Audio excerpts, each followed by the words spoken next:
राज की अभी नई नई शादी हुई थी, पर वह इस शादी से बिल्कुल भी खुश नहीं था। और होता भी कैसे? सब कुछ इतना अजीब तरीके से हुआ। दरअसल वह और उसके माता पिता अपने गांव गए हुए थे, जहां उसकी दादी माँ सरस्वती जी रहती थीं। सरस्वती जी की आवाज़ में एक अलग ही रौब था। पूरे परिवार में कोई भी उनकी बात नहीं काट सकता था। और जब राज छोटा था, तभी उन्होंने उसकी शादी पड़ोस के गांव में रहने वाले सुखराम जी, जो कि राज के दादाजी के घनिष्ठ मित्र थे, उनकी पोती से तय कर दी थी। और इस बार जब राज गांव आया, तो सरस्वती जी ने शीतल से उसकी शादी करा दी। शीतल अब शादी के बाद अपने पति के साथ शहर आ गई। शीतल अपने ससुराल में तो आ गई थी, लेकिन अभी उसे यहाँ अपनी जगह बनानी थी। उसके सास राधिका जी और ससुर सुनील जी, उन्होंने उसे अपना लिया था, लेकिन समय के साथ साथ उसने उनके मन में अपनी खास जगह बना ली थी। अब वे शीतल को अपनी बेटी मानने लगे थे, लेकिन राज यानी कि अपने पति के मन में शीतल अपनी अभी तक कोई जगह नहीं बना पाई थी। हालांकि वह अपनी तरफ से बहुत कोशिश कर रही थी, लेकिन राज को उसमें जैसे कोई दिलचस्पी ही नहीं रहती थी। वह बहुत उखड़ा उखड़ा रहता और शीतल से तो कभी सही से बात भी नहीं करता था। एक दिन ऑफिस में उसके एक दोस्त मयंक ने पूछा, क्या हुआ है तुझे? दिन ब दिन उदास और परेशान रहने लगा है। कोई परेशानी है तो मुझे बता यार। राज ने लंबी सांस भरते हुए कहा, कुछ नहीं यार। मयंक ने फिर से कहा, सही है, बीवी के आते ही दोस्ती भूल गया। बीवी का नाम सुनते ही राज और चिढ़ गया और डेस्क पर हाथ मारते हुए बोला, वही तो मुसीबत है। मयंक ने उसका हाथ देखते हुए कहा, ऐसा भी क्या गुस्सा? और तूने भाभी के बारे में अभी क्या कहा? साफ साफ बता, बात क्या है? फिर राज ने उसे सारी बात बताई तो मयंक ने कहा, एक बार उन्हें मौका दे के तो देख। तभी बात बीच में ही काटते हुए राज बोला, एकदम गंवार है यार, क्या बात करूं उससे? उसे तो न बात करने की तमीज है, ना ही रहन सहन की तमीज से रेडी होना तो दूर की बात, उसे तो कपड़े तक पहनने की तमीज नहीं है। एक नंबर की गंवार है। दरअसल शीतल गांव से थी, तो वह बहुत ही साधारण थी। उल्टे पल्लू की साड़ी पहनती, तेल लगाकर चोटी करके रहती और गांव की ही भाषा में बात करती। उसकी कोई गलती भी नहीं थी, वह कभी भी गांव से बाहर गई ही नहीं थी, तो उसे किसी चीज का क्या पता। राज की समस्या को समझते मयंक को ज्यादा देर नहीं लगी और उसने कहा, अच्छा ठीक है, कल मैं और तेरी भाभी घर आ रहे हैं मेरी भाभी से मिलने। कल संडे भी है। राज ने मना किया, कहा वह किसी से मिलने के लायक नहीं है यार। पर मयंक ने जिद की तो वह मना नहीं कर पाया। कहा ठीक है, जैसे तुझे ठीक लगे। अगले दिन मयंक अपनी बीवी को लेकर राज के घर पहुंचा। मयंक की बीवी का खुद का ब्यूटी पार्लर था और वह काफ़ी मॉडर्न भी थी।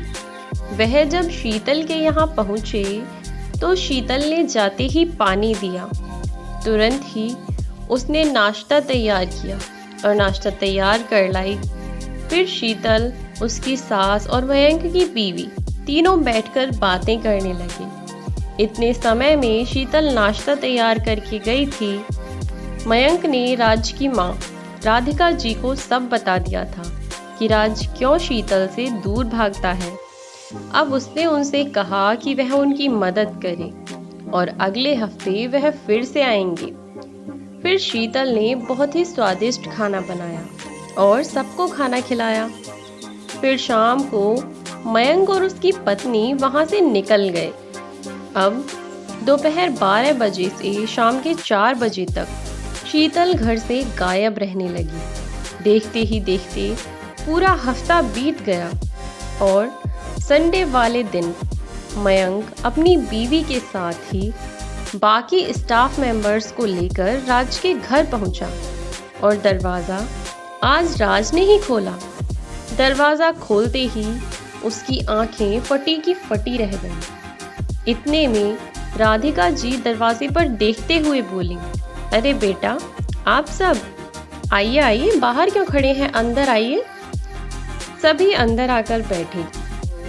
राज ने मयंक को साइड में खींचा और बोला, क्या है ये सब, और ये सब यहाँ क्या चल रहा है। तभी मयंक ने सबको पुकारते हुए कहा, may I have your attention please. सबने उसकी तरफ देखा। वह बोला, जैसे कि आप सब जानते हैं, आज हम यहाँ राज की बीवी और अपनी भाभी जी से मिलने आए हैं। राज की तो जैसे धड़कनें ही रुकी हुई थीं और कहीं ना कहीं अब उसे मयंक पर बहुत गुस्सा भी आ रहा था, पर इतने लोगों के बीच वह कुछ कह नहीं पाया। तभी बाकी सभी कलीग्स की वाइफ कहने लगी, अरे भाई, कोई उन्हें भी तो बुलाओ जिनका वेट किया जा रहा है। मयंक की वाइफ ने कहा, बस थोड़ा वेट और। तभी एक ने कहा, राज भाई, लगता है भाभी कुछ ज्यादा ही खूबसूरत है, तभी इतना इंतजार करा रही हैं। राज भी मुस्कुरा दिया। अभी तक सभी दोस्तों में सबसे सुंदर मयंक की वाइफ थी। सब लोग आपस में बात कर ही रहे थे कि एक ने कहा, कितनी भी सुंदर क्यों न हो, रिया भाभी यानी मयंक की पत्नी का कोई तोड़ हो ही नहीं सकता। उनके आगे तो सब पानी कम चाय हैं। सब लोग आपस में बातें कर ही रहे थे कि तभी ऊपर से शीतल सीढ़ियों से उतरते हुए आ रही थी और जैसे ही सबकी नज़र शीतल पर पड़ी तो सबकी आंखें खुली की खुली रह गईं। लंबे खुले काले बाल, नीले रंग की पतली बॉर्डर की साड़ी और हाई हील के साथ हल्का सा मेकअप। वास्तव में आज शीतल को देखकर राज भी हक्का बक्का रह गया और उसके मुंह से निकला, वाओ, ये मेरी बीवी है। तभी एक ने कहा, राज, क्या बात है। किसी ने कहा, ओ माय गॉड, कितनी खूबसूरत है भाभी जी। जिसे देखो उसकी खूबसूरती को निहार रहा था और राज का मुंह तो खुला का खुला रह गया, जिसे बंद करते हुए शीतल बोली, क्या हुआ पतिदेव, बीइंग सो सरप्राइज्ड टुडे। तभी मयंक और उसकी वाइफ ने कहा, राज, अपनी बीवी को सबसे इंट्रोड्यूस नहीं कराओगे। राज हकलाता हुआ सा बोला, हाँ हाँ, क्यों नहीं। फिर राज ने शीतल को सबसे इंट्रोड्यूस करवाया। शीतल ने सबसे बहुत अच्छे से बात की। राज को तो यकीन ही नहीं हो रहा था कि ये उसी की पत्नी है। और तभी राज के दोस्त की पत्नी ने कहा, you are looking very beautiful Sheetal. तभी दूसरी ने भी कहा, really Sheetal, you are looking just fabulous. और सभी शीतल की तारीफ करने लगे। तुरंत ही शीतल ने कहा, oh, thanks for your compliments, you guys enjoy, I just be back. Raj तो बस मुंह फाड़कर देखे जा रहा था। उसे यकीन नहीं हो रहा था कि यह वही शीतल है जो घर में हमेशा आंटी जी की तरह रहती है और आज किसी हीरोइन से कम नहीं लग रही थी। तभी शीतल किचन से खाने पीने का सामान लाई।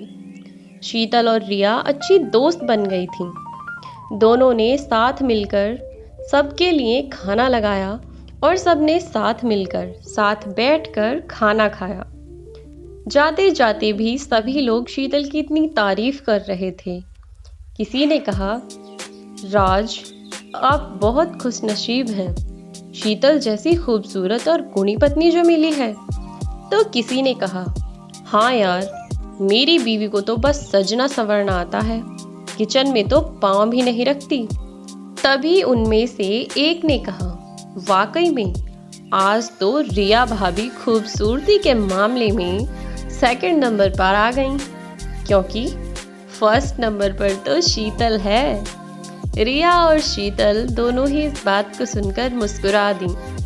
सबके जाने के बाद राज शीतल के पास आया और उससे बोला, मुझे माफ कर दो शीतल, मैंने कभी भी तुम्हें जानने की कोशिश नहीं की, कभी भी तुम्हें कुछ सिखाने की कोशिश नहीं की। मैंने सोचा ही नहीं कि तुम जहाँ से आई हो वहाँ सब कुछ हमारे यहाँ से बहुत अलग है। मुझे अपनी गलती का एहसास है, हो सके तो मुझे माफ़ कर देना। शीतल ने राज को चुप कराते हुए उसके होठों पर अपनी उंगली रख दी और कहा, कोई बात नहीं, मैं आपसे नाराज़ नहीं थी, मुझे तो बस अपने पति का प्यार और साथ चाहिए था।